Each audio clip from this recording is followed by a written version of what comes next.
Welcome to another day of understanding Quran. Surah Baqarah आयत 83 part 4। इसमें इबादत का हुक्म है, नमाज कायम करो। ये 7वां अहद है जो बनी इसराइल से लिया गया था। इसके बाद जो लास्ट अहद लिया गया था वो ज़कात का था। फरमाया जा रहा है कि इसको सही तरीके से पढ़ो कि इसमें कोई कमी न रह जाए। इसके सारे अरकान शराइत पूरे करो।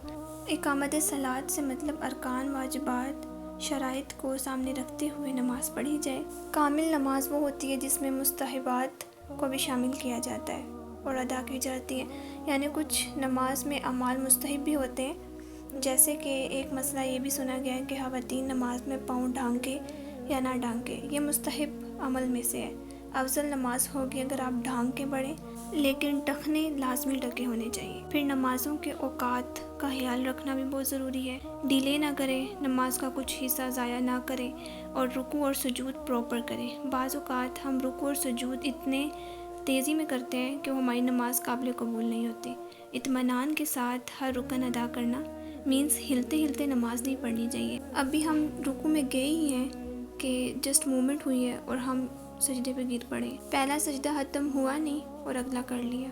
ये इकामत सलात नहीं है। हर रुकन में जिस्म को ठहर जाना चाहिए। फिर उसके बाद खुशू देहान से गौर व फिक्र के साथ नमाज प्रॉपर अदा करनी चाहिए। फॉर एग्ज़ाम्पल हमारा देहान शैतान के वसवसों की वजह से दुनिया की तरफ है, तो हमने फ़ौरन अपना देहान नमाज में जो पढ़ रहे हैं उसकी तरफ, या फिर आपका देहान सजदा करते हुए सजदे वाली जगह पर हो, रुकू करते हुए रुकू की जगह पर हो, तो इसी तरह आप नमाज खुशू और हुजू के साथ पढ़ सकते हैं। इसके बाद जो लास्ट अहद लिया गया था वो ज़कात का था, यानी उसके हकदारों को उसका हक दो। ज़कात वो हिस्सा है माल का जो अल्लाह ताला ने मालदारों के हक में वाजिब किया है, यानी फ़र्ज़ किया है, और ज़कात पहली उम्मतों पर भी फ़र्ज़ की गई थी। नमाज, रोज़ा, हज भी पहली उम्मतों पर फ़र्ज़ था।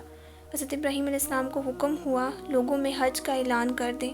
सूरह मरियम में आता है, हज़रत ईसा ने कहा मैं अल्लाह का बंदा हूँ, अल्लाह ने मुझे किताब दी है, मुझे नबी बनाया और मैं जहाँ कहीं हूँ बाबरकत हूँ। अल्लाह ने मुझे नमाज और ज़कात का हुक्म दिया है।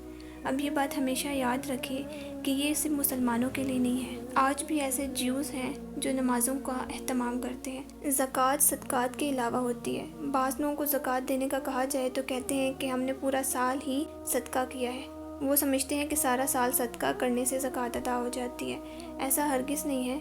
हिजरी कैलेंडर के मुताबिक मसलन अगर फ़र्स्ट रमज़ान को आपने 12 तोले की चूड़ियाँ खरीदी ईद के लिए, हर साल फ़र्स्ट रमज़ान को उन चूड़ियों की ज़कात आपके माल में से निकल जानी चाहिए। अपने पास सेकंड रमज़ान तक भी ना रखें, लेकिन साल के बाद वो आपकी चीज़ नहीं है, आपने किसी और का माल अपने पास रखा हुआ है, तो ज़रूरतमंद तक उनकी चीज़ें पहुँच जाए।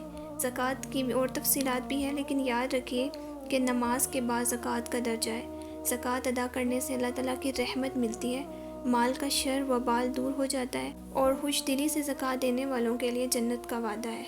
अब बाज़ लोग पूछते हैं कि क्या ज़ेवर की भी ज़कात होती है जो हम पहनते हैं? जी हाँ, बिल्कुल होती है।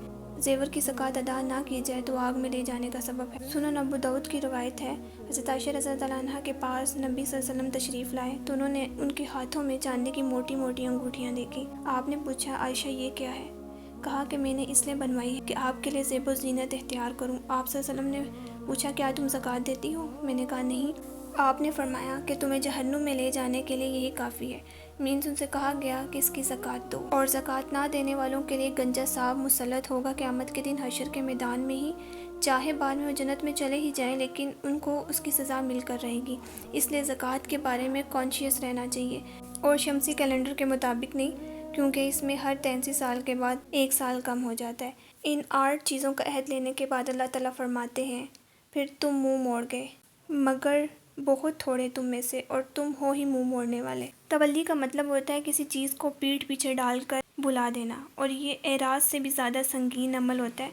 एराज़ कभी दिल से होता है, कभी जिस्म से, लेकिन इसमें इंसान पीठ फेर कर नहीं जाता। तवल्लैतुम के बाद मुरिदून आया है, यानी अमली और कल्बी दोनों तौर पर फारिग हो गए थे ये लोग, मगर इनमें से बहुत थोड़े लोग थे जो वसल्लम की बासत से पहले इसी अहद पर कायम रहे, या फिर आपके तशरीफ़ लाने के बाद आप पर ईमान ले आए। बाकी सब ने अहकामात को बुला दिया। आज उम्मत मुस्लिमा का क्या हाल है? अक़ीदे के इबादत के मामले में शिर्क इन्वॉल्व हो चुका है।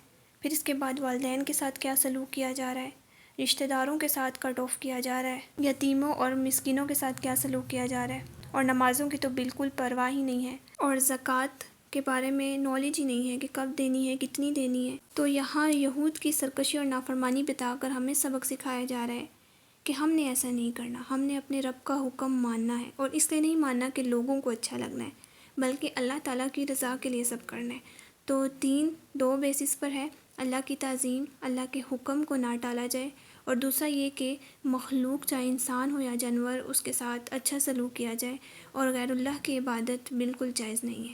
اللہ تعالیٰ کا شکوہ ہے ان لوگوں کے لیے جو ان بنیادی چیزوں پر پورا نہیں اترے تھے۔ تو ان لوگوں کو سامنے رکھتے ہوئے، ان کی حقیقت بتاتے ہوئے ہمیں سمجھایا جا رہا ہے کہ تم پر یہ احکامات فرض کیے گئے ہیں، تمہیں ان پر عمل کرنا ہے، اور ہمیں اس پر پورا اترنا ہے۔ اگر ہم اللہ تعالیٰ سے کیے ہوئے عہد کو پورا کریں گے، تب ہی اللہ تعالیٰ ہم سے کیے ہوئے عہد جنت کو پورا کرے گا۔